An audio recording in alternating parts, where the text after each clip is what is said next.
अरे रुको, रुको मेरे लिए, मुझे छोड़कर कहाँ जा रहे हो? मंजोत जमींदारनी को भी जहाज में ले लेता है और सुनामी पूरे गांव को अपने अंदर समेट लेती है। बाल बाल बच गई मैं।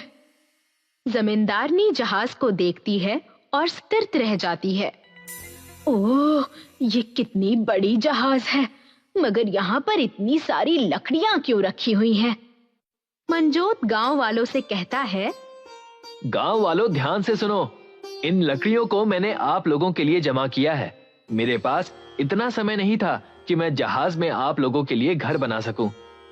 वाह मंजोत, तुम ना होते तो हमारा क्या होता। सबके घर समानता से बनाए जाएंगे।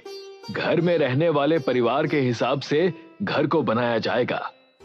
जी, अगर घर में कम सदस्य रहते हैं तो उनके लिए एक छोटा घर बनाया जाएगा, और अगर ज्यादा लोग